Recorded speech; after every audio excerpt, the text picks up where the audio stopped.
ಇದು the voice of Madiga news channel. ನಿಮ್ಮಿಂದ ನಿಮಗಾಗಿ ನಿಮಗೋಸ್ಕರ.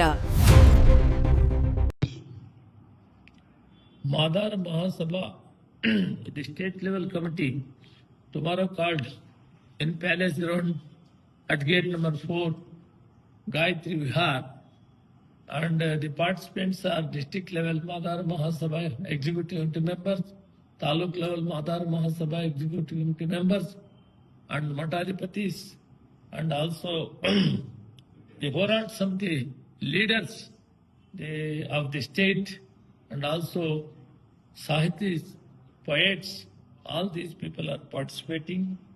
I think it is like Veerashaiva Sangha, Mahasabha, Vakilgara Sangha, Balijigara Sangha, Kurubara Sangha, like that. Similarly, this is a non-political organization. All community, all sections, all political party leaders are together in this organization. It is only the upliftment of the poorest among the poor in this community. It is the main object of the Madara Mahasabha that we are taking very seriously, and see that the poorest of the poor people has to be the doctors, engineers, KSS, for that. The coaching classes also we are planning to start to uplift the students, and the main object is the placement is more important. The student has come out from the SLC, he has to make placement.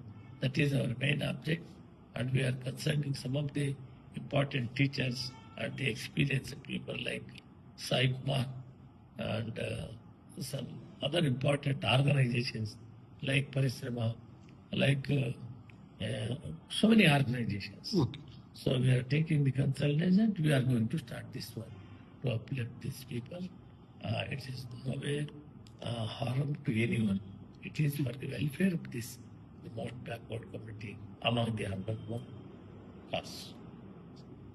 All tomorrow, I appeal to all the press friends to participate and support for this organization. Thank you. 10ನೇ ತಾರೀಕು ಬೆಳಗ್ಗೆ 11 ಗಂಟೆಗೆ palace ground gate number 4 Gayatri ವಿಹಾರದಲ್ಲಿ ಮಾದಾರ ಮಹಾಸಭಾ ರಾಜ್ಯ ಮಟ್ಟದ ಕಾರ್ಯಕಾರಿ ಸಮಿತಿ, ಜಿಲ್ಲಾ ಮಟ್ಟದ ಕಾರ್ಯಕಾರಿ ಸಮಿತಿ ಮತ್ತು ತಾಲೂಕು ಮಟ್ಟದ ಕಾರ್ಯಕಾರಿ ಸಮಿತಿಯನ್ನ ಕರೆದಿದ್ದೇವೆ.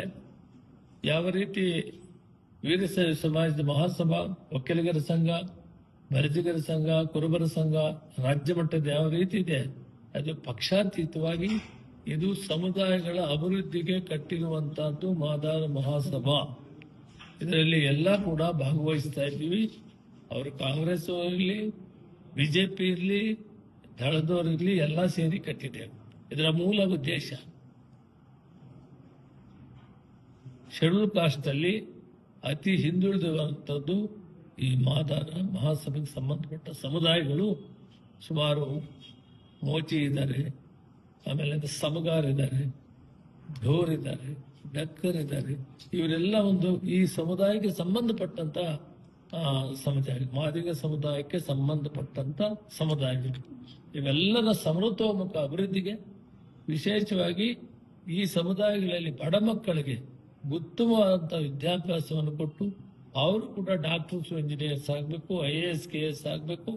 ಅದಕ್ಕೆ ಪ್ರೋತ್ಸಾಹ ಕೊಡದೆ ಮೂಲ ಉದ್ದೇಶದಿಂದ ಈ ಸಂಸ್ಥೆಯ ಮೂಲ ಉದ್ದೇಶ ಆಗಿದೆ. ಅವರು ಒಂದು ಸಾರಿ ನಮ್ಮ ಕೆಳಗಡೆ ಬಂದ ಮೇಲೆ ಅವರಿಗೆ ಪ್ಲೇಸ್ಮೆಂಟ್ ಆಗೋವರೆಗೂ ನಾವು ಜವಾಬ್ದಾರಿ ತೆಗೆದುಕೊಳ್ಳಬೇಕಾಗ್ತದೆ. ಅದಕ್ಕೆ ಸರಿಯಾದಂತ ಒಂದು ಇನ್ಸ್ಟಿಟ್ಯೂಷನ್ ಮೆಕ್ಯಾನಿಸಮ್ ಕೂಡ ನಾವು ಮಾಡಲಿಕ್ಕೆ ಚಿಂತನೆ ಮಾಡಿದ್ದೀವಿ. ಅವರನ್ನ SLC ಪಾಸ್ ಆದ ಮೇಲೆ ಆ ಬಡ ಮಕ್ಕಳು ಉತ್ತಮವಾದಂತ ಅಂಕಗಳನ್ನು ತೆಗೆದುಕೊಂಡ್ರೂ ಕೂಡ ಅವರಿಗೆ ಸರ್ಕಾರಿ ಫೀಸ್ ಕಟ್ಟಕ್ಕೆ ಕೂಡ ಅವಕಾಶ ಇರುವುದಿಲ್ಲ. ತಾಯಿ ತಂದೆ ಕೂಲಿಗೆ ಹೋಗ್ತಾರೆ, ಪೌರ ಕಾರ್ಮಿಕರಿರ್ತಾರೆ. ಇವರಿಗೆ ನಮ್ಮ ಕಡೆಯಿಂದ ಪ್ರೋತ್ಸಾಹ ಮಾಡೋದ್ರ ಮುಖಾಂತರ ಅವ್ರಿಗೊಂದು ಜೀವನದಲ್ಲಿ ಬದುಕನ್ನು ಕಾಣಿಸ್ಕೊಳ್ಳಕ್ಕೆ ಒಂದು ಕಾರ್ಯಕ್ರಮವನ್ನು ರೂಪಿಸಿ ಈ ಉದ್ದೇಶಕ್ಕಾಗಿ ಮಾದಾರ ಮಹಾಸಭೆ ಮಾಡಿದ್ದೀವಿ. ರಾಜ್ಯ ಮಟ್ಟದ ಮಹಾಸಭೆಯನ್ನ ನಾಳೆ 11 ಗಂಟೆಗೆ ನಾವು ಪ್ರಾರಂಭ ಮಾಡ್ತೀವಿ. ಮಠಾಧಿಪತಿಗಳು ಭಾಗವಹಿಸ್ತಾರೆ, ಹೋರಾಟ ಸಮಿತಿಯವರು ಭಾಗವಹಿಸ್ತಾರೆ. ಇಡೀ ರಾಜ್ಯ ಮಟ್ಟ, ಜಿಲ್ಲಾ ಮಟ್ಟ ಮತ್ತು ತಾಲೂಕು ಮಟ್ಟದ ಮಾದಾರ ಮಹಾಸಭಾದ ಕಾರ್ಯಕಾರಿ ಸಮಿತಿ ಸದಸ್ಯರು ಭಾಗವಹಿಸ್ತಾರೆ, ಸಾಹಿತಿಗಳು ಭಾಗವಹಿಸ್ತಾರೆ. ಇದರಲ್ಲಿ ಅವರೆಲ್ಲರೂ ಕೂಡ ಭಾಗವಹಿಸ್ತಾರೆ ಅನ್ನೋದನ್ನ ನಾನು ಮಾಧ್ಯಮದವರಿಗೆ ತಿಳಿಸ್ತೀನಿ. ತಾವು ಕೂಡ ಬಂದು ಈ ಸಮುದಾಯಗಳ ಅಭಿವೃದ್ಧಿಗೆ ಸಹಕಾರ ಕೊಡಬೇಕಂತ ಮನವಿ ಮಾಡ್ತೇನೆ.